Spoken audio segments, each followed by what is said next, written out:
Hello दोस्तों, आज दिनांक 20 अक्टूबर 2024 दिन रविवार, कार्तिक मास कृष्ण पक्ष चतुर्थी। अब खबरें विस्तार से।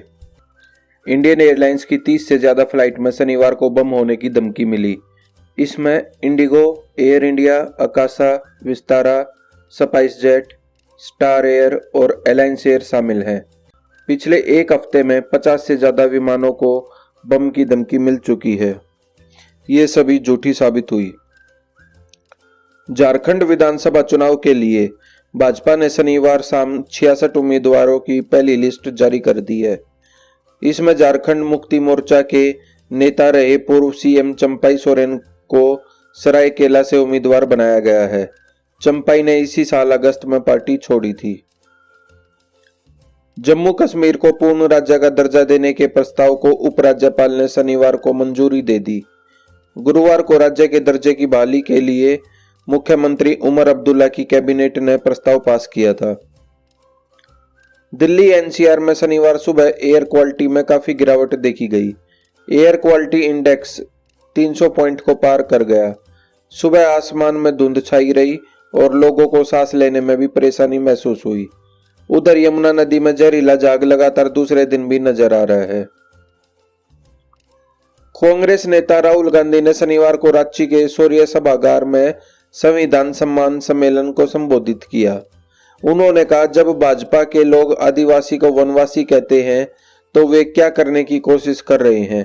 आपका जो जीने का तरीका है, इतिहास है, विज्ञान है, जिसे आप हजारों साल से चला रहे हैं, उसे वो खत्म करने की कोशिश कर रहे हैं। सुप्रीम कोर्ट के चीफ जस्टिस डीवीआई चंद्रचूड़ ने शनिवार को कहा कि मैंने सुप्रीम कोर्ट को लोगों की अदालत बनाने की कोशिश की है, लेकिन इसका मतलब ये नहीं है कि हम संसद में विपक्ष की भूमिका निभाते हैं। केंद्रीय रक्षा मंत्री राजनाथ सिंह ने कहा कि आर्टिफिशियल इंटेलिजेंस एआई में मिलिट्री ऑपरेशन में क्रांति लाने की क्षमता है। एआई पहले से अनुमान लगाकर विश्लेषण कर सकता है। उसके पास स्वतंत्र डिसीजन मेकिंग सिस्टम भी है। महाराष्ट्र में सीट शेयरिंग को लेकर शुक्रवार देर रात अमित शाह के घर एनडीए के घटक दलों की 2.5 घंटे तक बैठक चली। इसमें मुख्यमंत्री एकनाथ शिंदे, डिप्टी सीएम देवेंद्र फडणवीस और डिप्टी सीएम अजित पवार शामिल हुए। बैठक में राज्य की 288 विधानसभा सीटों पर भाजपा, शिवसेना, शिंदे और एनसीपी अजित गुट में सहमति बन गई है। मणिपुर के जिरीबाम जिले में एक बार फिर हिंसा भड़की है। बोरोबेकरा इलाके के एक गांव में उग्रवादियों ने शनिवार सुबह 5 बजे फायरिंग कर दी। बोरोबेकरा पुलिस ने बताया कि उग्रवादियों ने गांव में बम भी फेंके हैं। सूचना मिलने पर पुलिस और सीआरपीएफ की टीम मौके पर पहुंची। अमेरिका में वांटेड विकास यादव को दिल्ली पुलिस ने 18 दिसंबर को गिरफ्तार किया था। उसके खिलाफ दिल्ली के एक बिजनेसमैन ने हत्या के प्रयास और किडनैपिंग का केस दर्ज कराया था। इंडिया टुडे की रिपोर्ट के मुताबिक व्यापारी ने विकास और गैंगस्टर लॉरेंस बिश्नोई के संबंधों के बारे में भी बताया था। भारत में वांटेड इस्लामिक प्रचारक जाकिर नाइक को पाकिस्तान में आतंकवादी संगठन लश्कर ए तैयबा के लोगों के साथ देखा गया। इंडिया टुडे के मुताबिक जाकिर लाहौर की बादशाही मस्जिद में एक कार्यक्रम में शामिल हुआ था। वहां उसने लगभग 1.5 लाख लोगों के भीड़ के बीच में भाषण दिया। हिजबुल्लाह ने शनिवार को इजरायल के प्रधानमंत्री बेंजामिन नेतन्याहू के होम टाउन सिसेरिया में ड्रोन अटैक किया। टाइम्स ऑफ इजरायल के मुताबिक पीएमओ ने हमले की पुष्टि की है। पीएमओ ने कहा कि इस ड्रोन अटैक में पीएम नेतन्याहू का निजी आवास निशाने पर था। हमले के वक्त नेतन्याहू और उनकी पत्नी सारा घर पर नहीं थे।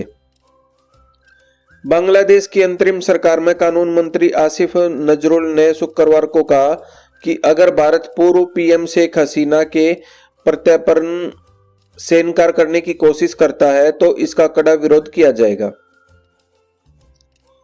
रूस के राष्ट्रपति व्लादिमीर पुतिन ने शुक्रवार को कहा कि नरेंद्र मोदी यूक्रेन युद्ध को लेकर बहुत फिक्रमंद रहते हैं।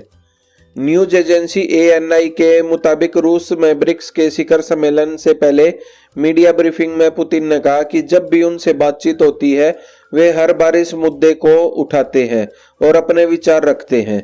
पुतिन ने कहा कि रूस शांतिपूर्ण तरीके से यूक्रेन संकट को समाप्त करना चाहता है। टेक महिंद्रा का वित्त वर्ष 2024-25 की दूसरी तिमाही में मुनाफा सालाना आधार 153% बढ़कर 1250 करोड़ रुपए हो गया। एक साल पहले की समान तिमाही में कंपनी को 494 करोड़ रुपए का मुनाफा हुआ था।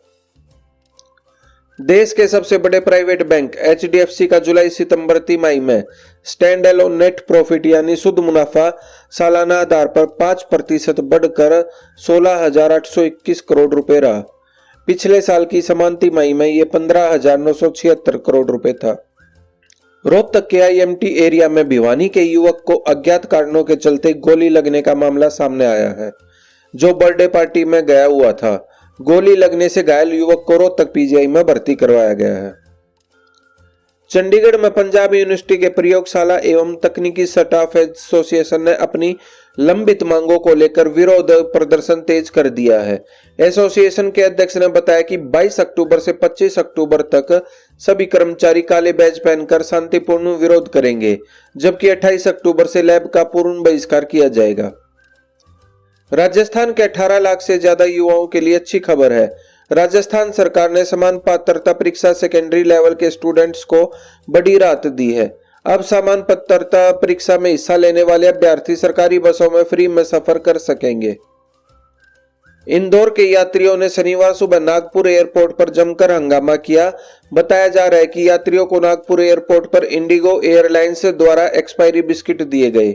नागपुर से इंदौर आने वाली फ्लाइट आज ऑपरेशनल कारणों से नागपुर से 3 घंटे लेट दोपहर 12 बजे रवाना हुई। सहारनपुर के देवबंद क्षेत्र के तलेडी गांव में शनिवार को एक रेस्टोरेंट में आग लग गई। वहां सिलेंडरों से लदी पिकअप भी आग की चपेट में आ गई। इससे सिलेंडरों में तेज धमाकों के साथ आग लग गई। धमाकों के बीच सिलेंडर दूर खेतों में जाकर गिरे। स्थानीय लोगों ने दमकल और पुलिस को सूचना दी। रायपुर जेल में बंद गैंगस्टर अमन साव झारखंड से विधानसभा चुनाव लड़ेगा। उसके वकील ने इसकी जानकारी दी है। अमन साव को शनिवार को रायपुर कोर्ट में पेश किया था। फिलहाल कोर्ट ने उसे 28 अक्टूबर तक न्यायिक रिमांड पर भेज दिया है। केंद्रीय मंत्री प्रहलाद जोशी के भाई को महिला से 2 करोड़ रुपए की धोखाधड़ी करने के आरोप में गिरफ्तार किया गया है। पुलिस ने शनिवार को JDS के पूर्व विधायक की पत्नी की तरफ से दर्ज धोखाधड़ी की शिकायत के आधार पर केंद्रीय मंत्री प्रहलाद जोशी के भाई को गिरफ्तार किया है। गुजरात के अमरेली जिले से बड़े हादसे की खबर है, जहां आकाशीय बिजली कहर बनकर टूटी है। बिजली ने 3 बच्चों समेत 5 लोगों को अपनी चपेट में ले लिया। हादसा तब हुआ जब यह लोग एक कपास के खेत में काम कर रहे थे। इसी दौरान चमक गरज के साथ बारिश आई और लोग आकाशीय बिजली की चपेट में आ गए। हिमाचल प्रदेश पथ परिवहन निगम ने एक चालक को ड्यूटी के दौरान फेसबुक का इस्तेमाल करने और इंटरनेट मीडिया पर निगम के अधिकारियों के खिलाफ गलत शब्दों का प्रयोग करने के आरोप में बर्खास्त कर दिया है। चालक ने अपने फेसबुक पेज पर निगम के अधिकारियों के खिलाफ कई तरह की टिप्पणियां की थी। निगम प्रबंधन ने उसे पहले निलंबित किया था। तो दोस्तों, आपको हमारी ये वीडियो कैसी लगी? अगर आपको हमारी ये वीडियो अच्छी लगी हो तो लाइक शेयर सब्सक्राइब करना ना भूलें। Thanks for watching.